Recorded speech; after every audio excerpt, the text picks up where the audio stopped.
Bismillahirrahmanirrahim. Assalamualaikum warahmatullahi wabarakatuh.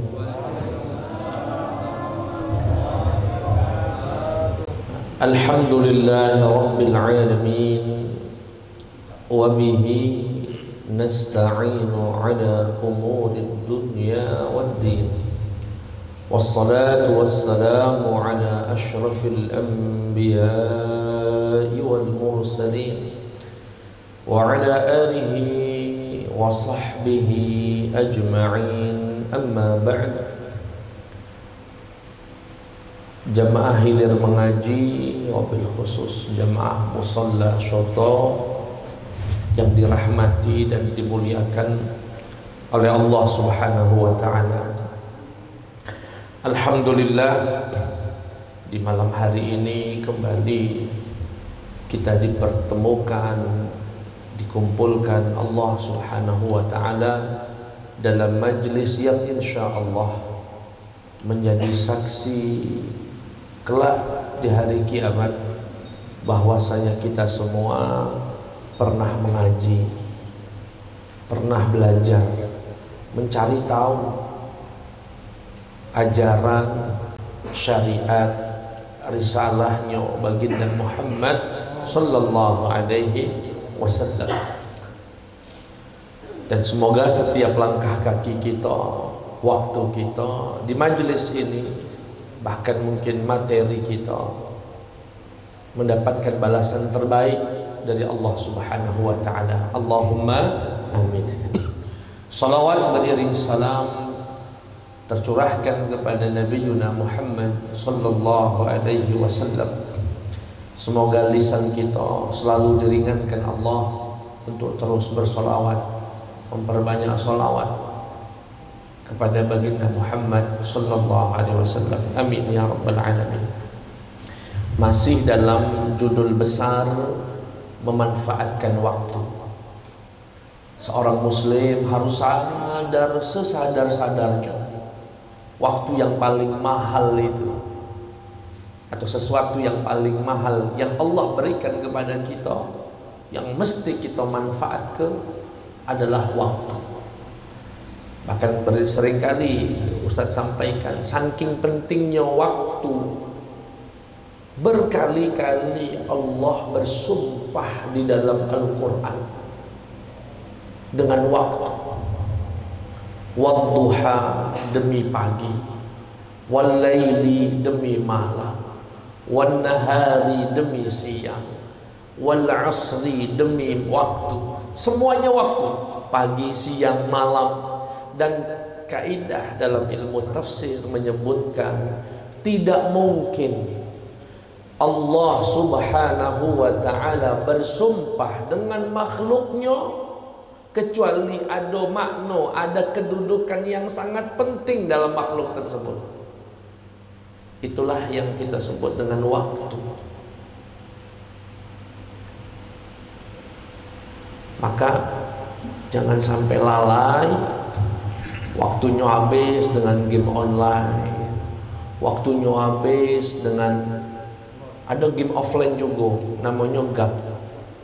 Itu namanya game offline, main gak semalam ngabis ke waktunya, sia-sia, tidak ada pahala yang dicatat, ketepah, main sampai subuh. Begitu dikumandangkan azan balik tidur, lalai. Dan Nabi Muhammad sallallahu alaihi wasallam jauh-jauh hari menunjuk tahu ni'matan maghbunun fihima katsirun minan nas. Dua nikmat yang banyak sekali orang tertipu, lalai. Apa dua nikmat yang orang lalai itu ya Rasulullah? As-sihhatu wal faragh. Kesehatan dan waktu yang senggang. Waktunya lewat. Padahal 1 menit kalau dimanfaatkan pacak jadi 100 tasbih. Tapi kalau lalai, ya lalai, namanya lalai. Nah, kita sudah mungkin ada 3 majelis membahas tentang pentingnya waktu. Malam ini bagian terakhir ya, dari bagaimana seorang muslim yang sungguh-sungguh yang sadar akan adanya kehidupan yang abadi di dunia ini sementara, Pak. Tidak terasa lah 30 tahun, 40 tahun umurnya. Tidak terasa tahu-tahu lah 60 tahun. Kalau sudah 40, 50, sudah sisanya itu tidak lebih banyak dari yang sudah lewat. Sisanya sudah tidak. Nak kapan lagi? Mau kapan lagi nunggu leha-lehanya? Semestinya di sisa-sisa hidup itu semakin semangat. Ketika sahabat Abu Dzar Al-Ghifari ditanya, jadi umur beliau itu sangat panjang. Jadi di antara sahabat Nabi yang umurnya panjang itu sahabat Abu Dzar Al-Ghifari. Tapi di umurnya yang sudah senja, yang sudah tua, ibadahnya makin semangat. Siangnya puasa, malamnya bangun, sampai keluarganya, muridnya merasa kasihan. Oh ya Allah, sudah tidak muda lagi. Kenapa bangun malamnya rajin niat, tidak istirahat apa? Akhirnya memberanikan diri mendatangi beliau. Wahai ayah, wahai guru, istirahatlah. Kenapa? Kalau bahasa kita itu ngoyonian, sholat malamnya, siang puasa, malam sholat. Engkau sudah tidak muda lagi. Apa kata beliau? Orang yang sedang ikut dalam lomba pacuan kuda, ketika garis finishnya sudah mulai kelihatan, maka dia akan makin memecut kudanya untuk semakin kencang berjalan. Kalau kita lagi lomba balap motor, baik, lomba balap mobil, garis finishnya lah kelihatan. Kira-kira apa yang kita lakukan, Pak? Gas. Oh ya, Allah yafta'alaik. Semoga Allah bukakan hatinya, Allah angkat derajatnya. Paham? Gas ke, bukan gaskan yang sikoknya, gas ke. Maksudnya apa? Saya inilah tua, umur sudah, kalau bahasa jam itu jam 5 sore, Pak. Sudah jam 5, bentar lagi terbang. Artinya garis finish itu sudah mulai kelihatan. Nah, gara-gara garis finish itu sudah mulai kelihatan, makanya saya makin kenceng ibadahnya. Seperti orang yang sedang lomba, kemudian kelihatan tuh tulisan finish, maka dia akan injak habis-habisan yang tersisa dari gasnya. Itu yang beliau maksud. Aku inilah tuh garis finish itulah aromanya itulah tercium, bau kubur aja, bau tanah gitu. Makanya saya makin kencang. Begitu seharusnya. Ini dah makin tua, makin jadi. Yang main gap itu, Pak, beruban galo itu, Pak. Rambutlah putih. Semoga Allah mudahkan kita untuk memanfaatkan waktu yang ada ini untuk ibadah kepada Allah Subhanahu wa ta'ala. Nah, malam ini kita akan dapat nasihat bagaimana memanfaatkan waktu khususnya di malam hari. Kata beliau, qala al-musannif rahimahullah wa nafa'ana Allah bi'ulumihi fid dharain amin. Wa 'alaika bi salatil lail. Wahai muridku, hendaknya kamu itu salat malam. Karena Nabi Muhammad pernah bersabda, afdhalus salati ba'dal maktubati salatul lail. Salat yang paling afdal setelah yang fardu-fardu, yang 5 itu adalah salat malam. Bahkan Nabi Muhammad sallallahu alaihi wasallam juga bersabda, fadlu salatil laili ala salatin nahari ka fadli sadaqati sirri 'ala al-'alaniyah.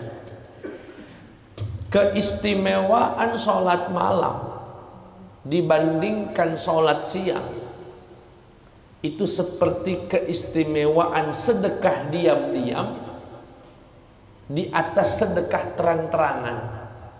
Kita tahu sedekah diam-diam tidak diketahui orang itu pahalanya 70 kali lipat dibandingkan sedekah yang kelihatan orang. Waqad warad, ada satu riwayat, anna sadaqatas sirri tudha'afu ala sadaqatil alaniyah bi-sab'ina dhi'fan. Ada satu riwayat menyebutkan sedekah diam-diam itu pahalanya 70 kali lipat dibandingkan sedekah dengan terangan. Dan sholat malam itu pahalanya berarti 70 kali lipat dibandingkan sholat.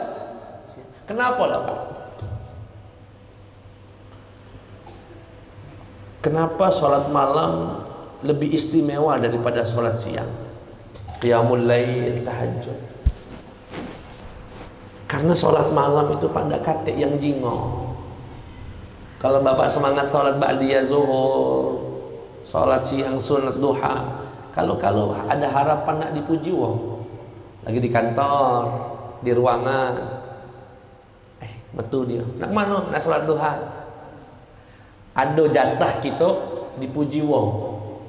Wih, patih dia ni tak pernah tinggal duhanya.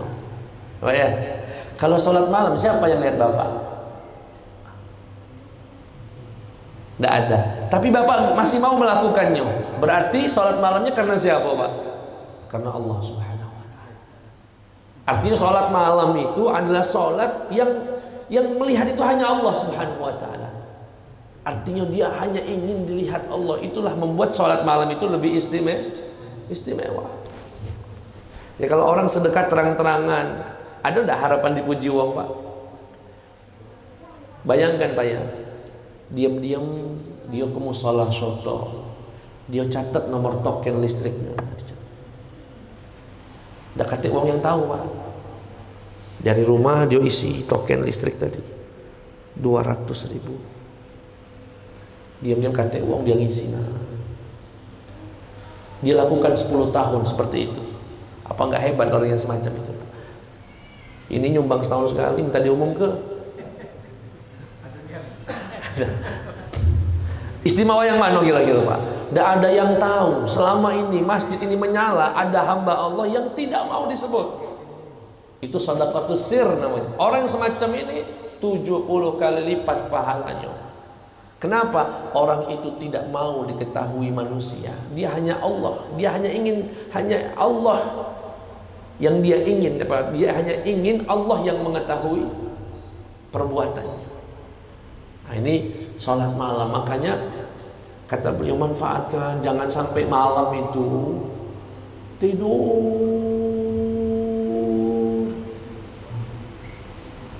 semalaman, mulai dari jam 9 tidur. Ada orang Pak yang na'udzubillah min dzalik, bangun jam 4 subuh, bukan tahajud, buka warung. Ada yang mohon maaf ya, ke pasar induk jam 4, ke pasar tidak sholat, tidak itu Pak, beli sayur jam 5, sholat subuh lewat, buka lapak, gawe sampai maghrib balik tidur terkapar, bangun lagi jam 4 lagi, pasar induk lagi, tidak sholat. Siangnya begawe, banting tulang cari duit, malamnya itu kata Nabi Muhammad sallallahu alaihi wasallam, himarun bin nahar, jifatun bil lail. Keledai di siang hari, bangkai di malam hari. Orang yang semacam itu Pak, himarun bin nahar, keledai dia di siang hari, banting tulang cari duit, teriak-teriak ayo beli, sampai berkeringat, sholat lewat, majelis lewat, tidak ada ibadah sama sekali. Zuhur lewat, asar lewat, duduk nongkrong di warungnya tadi. Begitu sampai malam, jam setengah 6 balik kapar. Maghrib lewat, ngaji ida, isya ida, bangun jam 4 lagi, gawe lagi. Orang semacam ini kata Nabi Muhammad SAW, himarun bin nahar wajifatun bil lail. Siang di malam, keledai di siang hari, bangkai dia di malam hari. Cak bangkai tidur, mati cak kate. Ibadah. Na'udzubillahi min dzalik. Maka dari itu upayakan punyalah salat malam itu. Ya. Bagaimana? Apa saja keistimewaannya selain yang disebutkan tadi? Kata Rasulullah SAW, "Alaikum biqiyamil lail, wahai umatku.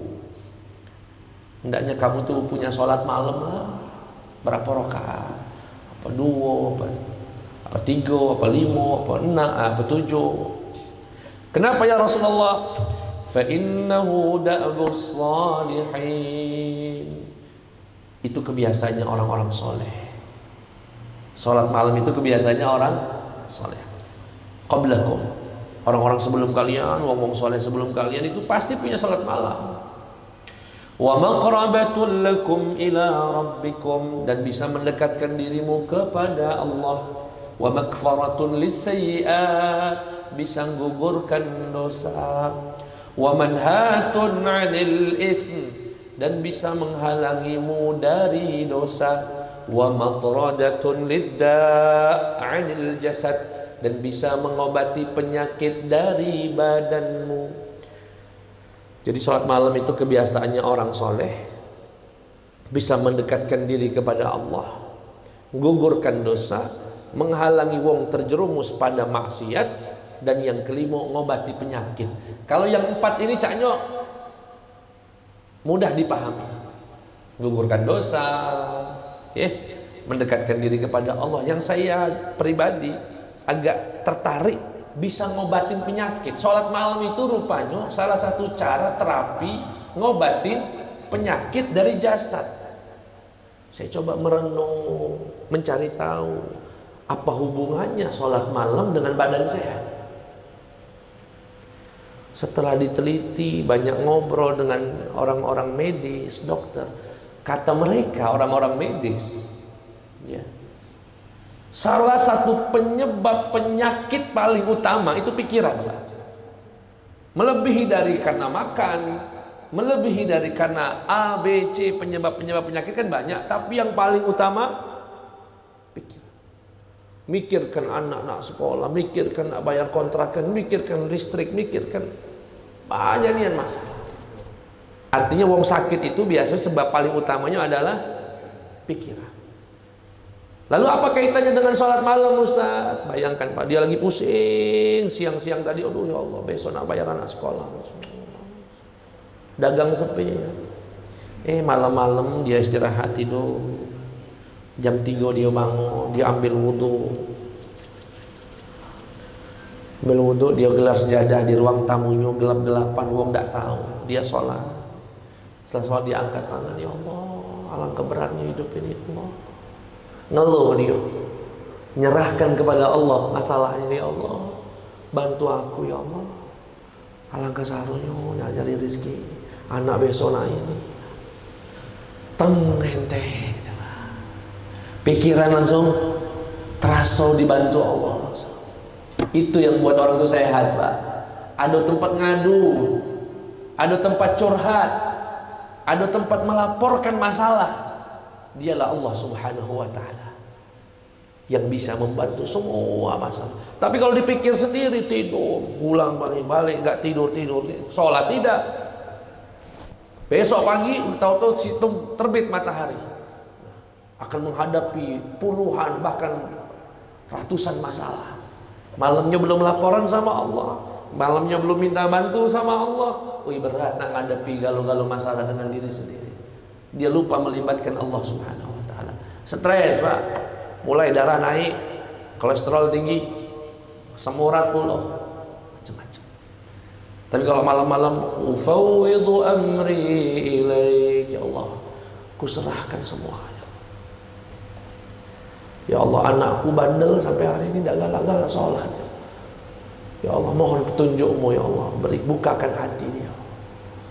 Ya Allah, anakku yang nomor 1 belum dapat gawean. Ya Allah, enak sekali Pak, ngadunya itu plong hati itu. Nah kalau sudah tenang begitu, ya sudah, badan sehat. Badan ini yang dimaksud wa matradatun lidda'i 'anil jasad. Salat malam itu salah satu penolak, pengusir penyakit dari badan. Karena penyebab dari satu penyakit paling utama adalah pikiran. Dia tidak ada ruang untuk meluapkan semua beban pikirannya tadi. Tapi kalau dia luapkan kepada tempat yang salah, misalnya, bukan tambah selesai, tambah aja. Ngadunya nggak ke Allah misalnya, ngadunya ke anggota DPR. Sowan ceritanya tadi. Oh, malu kok ada bantuan apa? Siap-siaplah kecewa. Kalau berharap dari bantuan manusia, siap-siaplah kecewa. Tapi kalau sama Allah, kata Allah Subhanahu, kata Rasulullah, innallaha hayyun karim. Allah itu dalam tanda kutip malu dan sangat dermawan, sangat baik. Jika hambanya mengangkat kedua tangannya memohon sama Allah, an yaruddahuma khaibatain. Kalau hambanya sudah begini, Allah itu malu, dia ngelepas begini nggak kata jawabannya. Pasti dikasihnya sama Allah Subhanahu wa taala. Pasti dikasih sama Allah.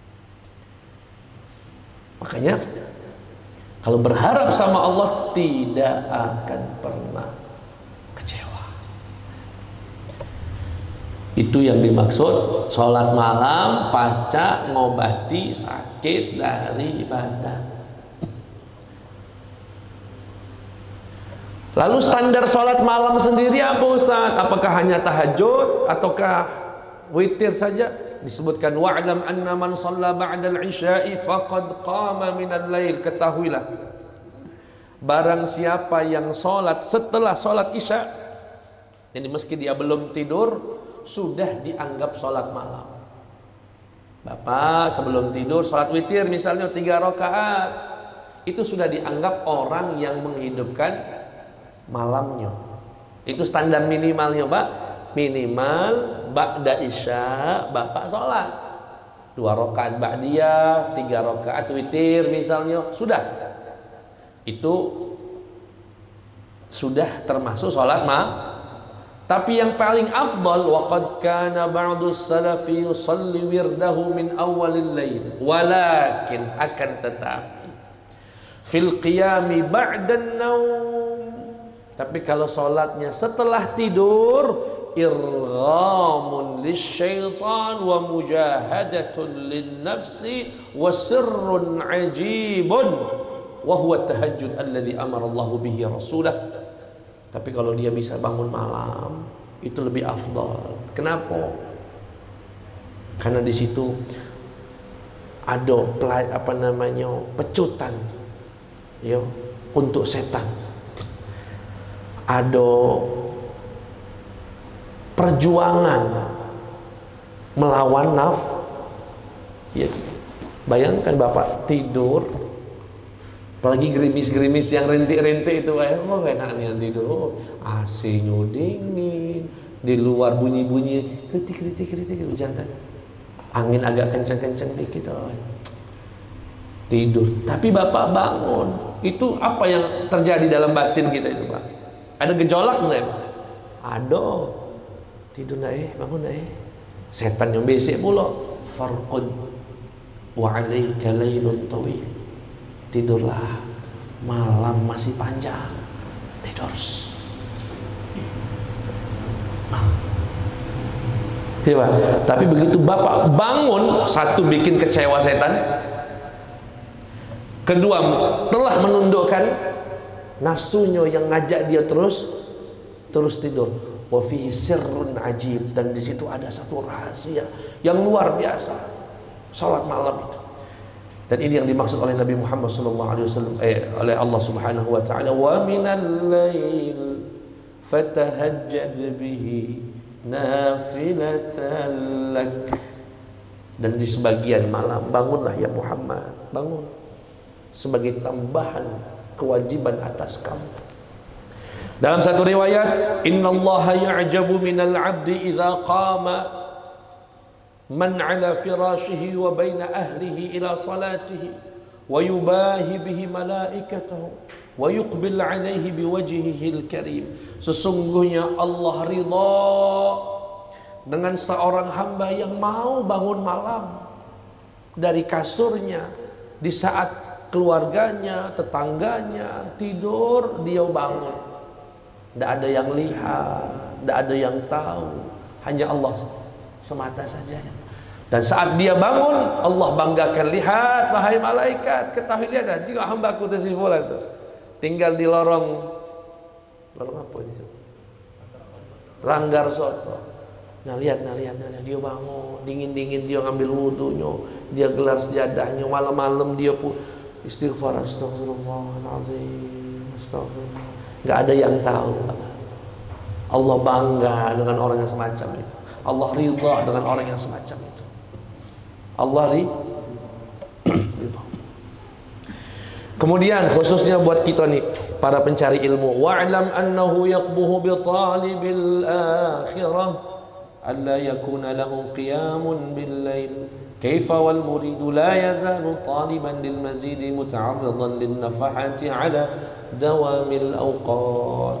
Tidak pantas, kata beliau, orang yang selama ini berkata aku ingin bahagia akhirat, aku pengen masuk surga, tapi malam tidak pernah bangun.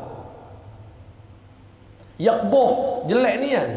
Orang yang mencari akhirat tapi tidak bangun malam.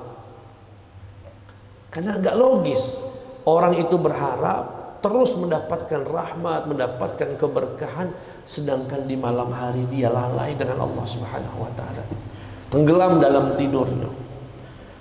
Padahal Nabi Muhammad pernah bersabda, "Inna fil laili lasa'atan." Sesungguhnya di malam hari, di malam itu artinya sejak maghrib sampai dengan azan subuh, ada satu waktu la yuwafiquha 'abdun muslimun yas'alullaha khairan min amri dunya wal akhirati illa a'tahu iyyahu wa dzalika kullul lailah. Kata beliau, sesungguhnya, kata Nabi Muhammad sallallahu alaihi wasallam, sesungguhnya dalam suatu malam ada waktu yang apabila muslim berdoa pas di waktu itu dan dia minta kebaikan dunia dan akhirat, pasti Allah kasih, dan itu setiap malam. Jadi dalam satu malam itu Pak, Allah memilih satu waktu dan itu dirahasiakan oleh Allah Subhanahu wa taala. Kalau kita doa dan pas bertepatan dengan waktu yang Allah spesialkan tadi, apapun yang Bapak minta, urusan dunia akhirat Allah kasih. Kalau Allah kasih semuanya.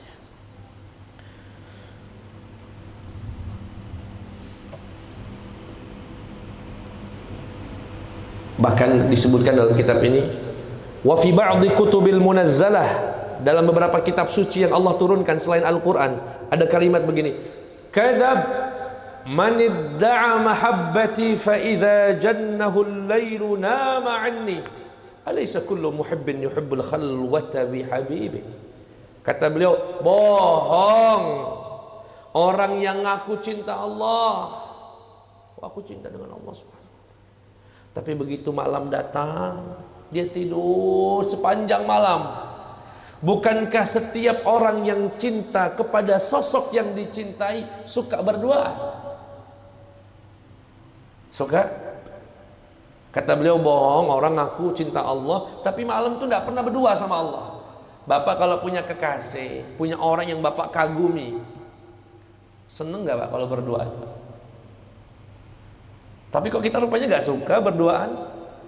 Malam itu kan berdoaan sama Allah Pak, menyendiri dengan, berkhalwat dengan Allah Subhanahu wa ta'ala. Bapak doa di pojokan kamar Bapak tadi, di ruang tamu atau di musola di rumah Bapak, Bapak berdoa, pegang tasbihnya. Misalnya, Alhamdulillah, Alhamdulillah, Alhamdulillah. Sedang berdoaan dengan Allah Subhanahu wa ta'ala. Istri ditinggalkan di kasurnya, anak di kasur di kamarnya masing-masing. Semua orang sedang tidur, dia sedang berdoaan dengan Allah Subhanahu wa ta'ala. Kalau betul-betul cinta dengan Allah, dia suka melakukan itu. Bapak ngefan misalnya dengan siapa lah kira-kira? Hah? Oh, jangan gitu. Alhamdulillah. Misalnya, tidak usah dengan yang ini, dengan Ustadz siapa lah yang kita? Hah?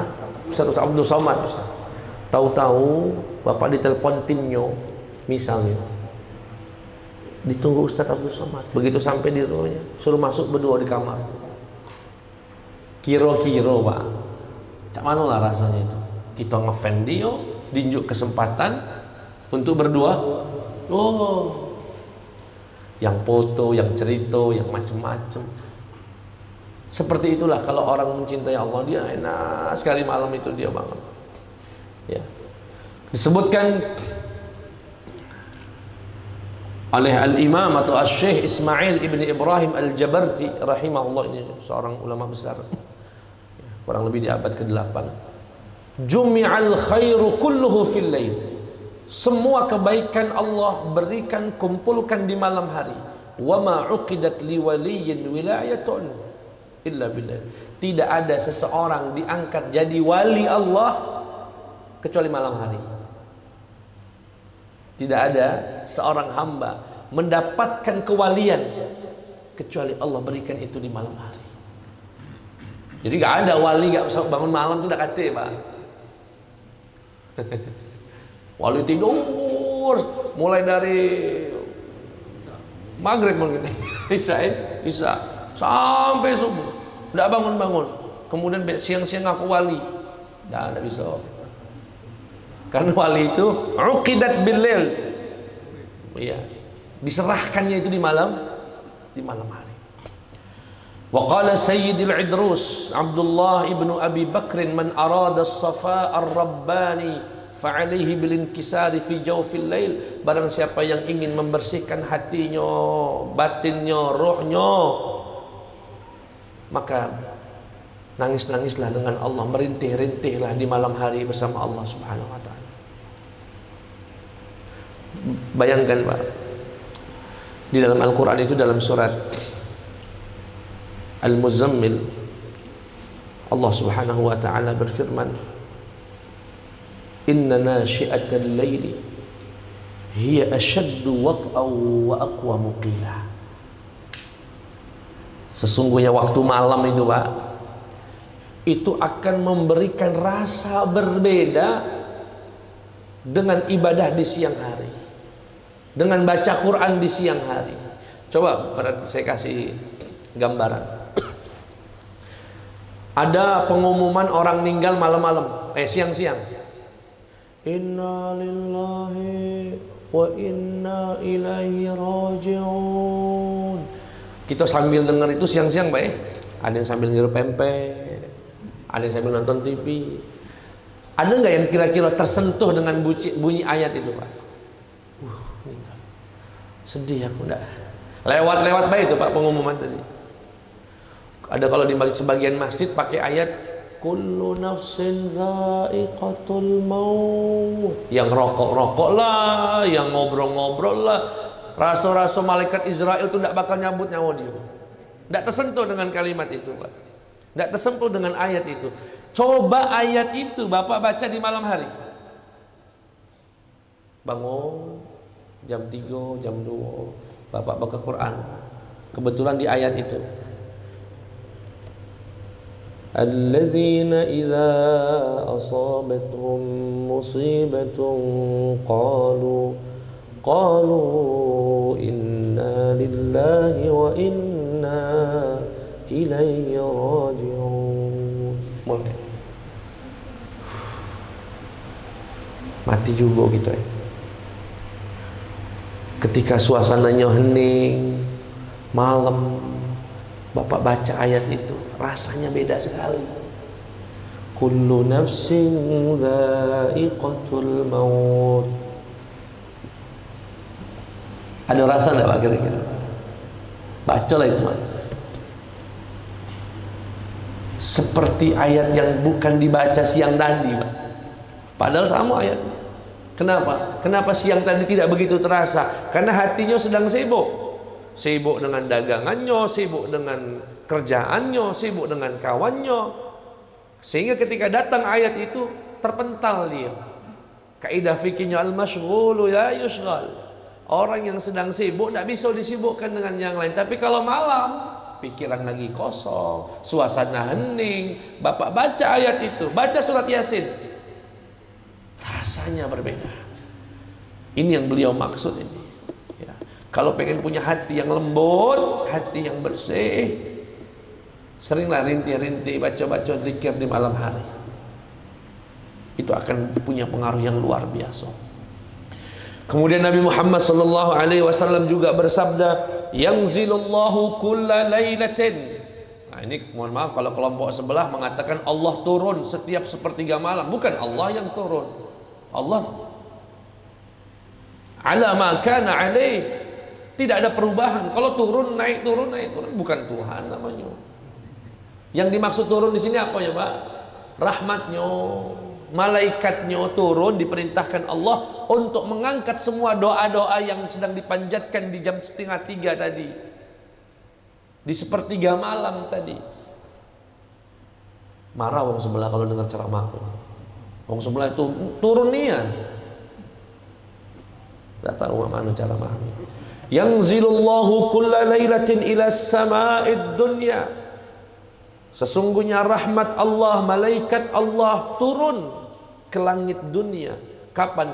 Hina yabqa thuluthul lail. Ketika tersisa sepertiga malam, al-akhir, yang terakhir. Fayaqul hal min da'in fa astajibalah. Adakah akan melalui rahmat Allah, melalui malaikat Allah berkata kepada hamba-hamba yang sedang tidur, dakati apa yang bangun nak minta sama aku? Kaget kunjuk. Hal min mustaghfirin fa'aghfiralah. Dakati apa yang nak bangun minta maaf siang tadi lah maksiat lah dosa. Dakati apa yang tak bangun. Hal min sa'ilin fa'u'tiyah. Dakati apa yang punya hajat sampai minta bangun ini. Tidur galau manusia ini. Hal min ta'ibin fa'atuba alaih. Tidak ada yang minta taubat apa sama saya. Hatta yatla'ash syamsu atau al-fajr, sampai terbitnya fajar. Bayangkan Pak ya, besok misalnya wali kota buat pengumuman, besok kata wali kota nih Pak, dari jam 8 pagi sampai jam 10 kantor wali kota terbuka. Siapapun yang datang dan minta hajatnya pasti ku kabulkan. Kira-kira Pak, apa yang terjadi?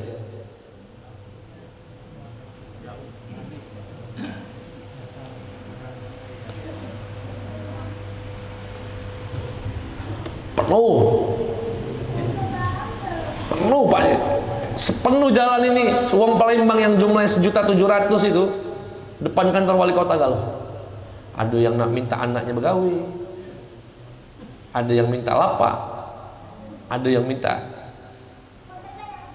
tanah, sertifikat tanah, ada yang minta. Itu yang nawarkan wali kota, yang belum tentu sanggup mewujudkan semua. Tapi kalau Allah yang berkata, wahai hambaku, dekati apa yang bangun malam ini, yang punya hajat, yang lagi susah, rezekinya lagi sempit, kata yang bangun apa? Kata yang bangun. Kata beliau, andaikan tidak ada hadis yang memotivasi, yang menjelaskan keistimewaan sholat malam, kecuali hadis ini cukup untuk waktu bangun malam. Untuk orang itu bangun malam. Maka dari itu jamaah sekalian, upayakan sholat malam. Nanti akan terasa nikmat sekali Pak. Di sini disebutkan ya, wa qala ahlul laili fi lailihim aladzu min ahlil lahwi fi lahwihim. Orang yang biasa bangun malam tahajud itu merasakan kelezatan melebihi orang yang menikmati gapnya di malam hari. Itu orang sanggup Pak. Saya kalau lagi pulang dari ngaji, orang main gap itu ada yang tidak pakai baju, diselendangkan cak ini kaos dalamnya. Seru nih rasanya. Oh, tidak capek dia sambil goyang-goyang cak ini. Kenapa dia bertahan berjam-jam itu, Pak? Karena merasakan dia nikmat itu, Pak. Nah, orang yang bangun malam dan sudah terbiasa istiqomah bangun malam lebih merasakan kelezatan yang mereka rasakan. Kemudian ada yang bertanya, di sini ada satu kalimat yang luar biasa. Waqal mundu 40 sanah ma ghammani syai'un illa tulu'ul fajri atau tulu'ul fajri.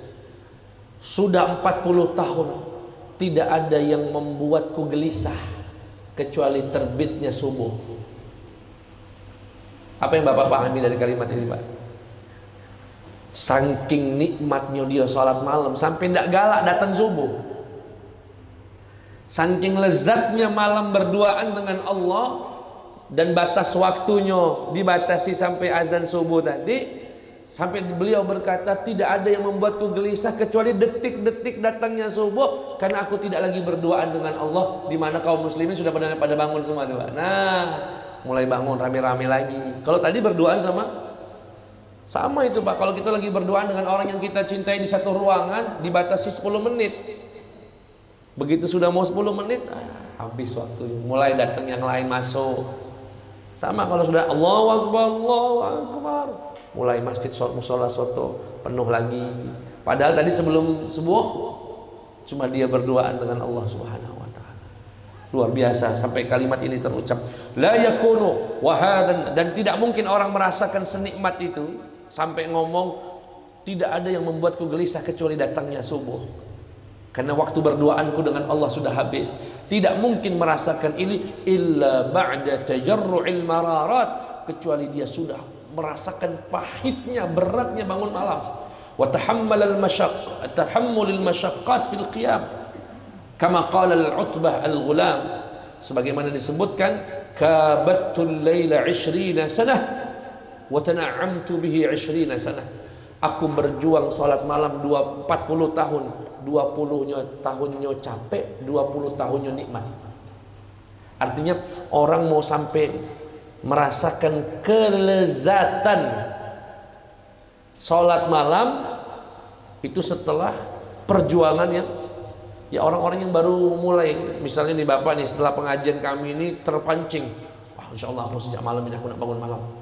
Itu beratnya luar biasa itu. Dan Bapak nggak akan merasakan nikmatnya bangun malam tadi. Berat sekali. Tapi dijalani istiqomah terus, tahun, 2 tahun, 3 tahun, 4 tahun, mulai terasa nikmat. Mulai kalau nggak sholat kayak ada yang hilang. Mulai kalau dia ketinggalan kayak ada yang sama dengan Bapak sholat 5 waktu. Dulu sebelum sholat 5 waktu berat dia sholat 5 waktu. Biasa nggak sholat misalnya, naudzubillah. Kemudian dia sholat 5 waktu dijago setahun, 2 tahun. Sekali saja ketinggalan sholat jamaah, apa rasanya, Pak? Ruginya, rasanya tuh. Bapak tiap subuh nih, nggak usah lah sholat malam, sholat subuh saja. Tiap hari tepat waktu, tidak pernah kesiangan. Setahun, 2 tahun, 3 tahun, terus sholat jamaah.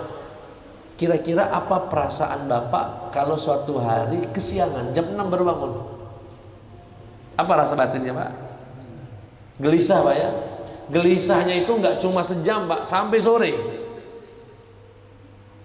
Kenapa? Karena dia sudah merasakan lezatnya sholat berjamaah itu. Sama orang majelis cak ini, Pak. Awal-awal melok majelis baru 5 menit lah tengok lah. Dikit-dikit lihat jam, alamunian Ustadz ceramah. Oh iya. Tapi lama-lama, Pak, anteng dicatatnya. Sekali saja Bapak nggak hadir majelis itu, rasanya rugi.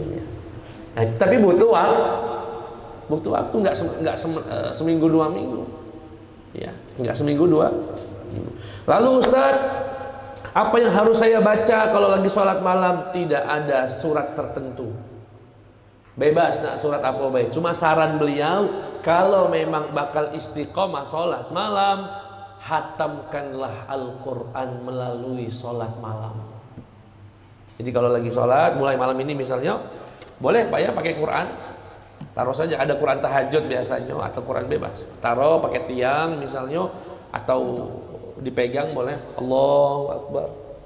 Bismillahirrahmanirrahim. Alhamdulillah. Baca alif lam mim dzalika.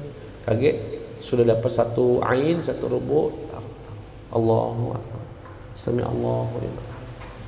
Bangun di rakaat kedua, ambil lagi Qur'annya. Enggak apa-apa nih Pak, gerakan yang semacam ini dibolehkan. Baca lagi. Sudah dapat, taruh lagi. Allah. Hatam Quran melalui sholat malam. Wah, itu luar biasa sekali.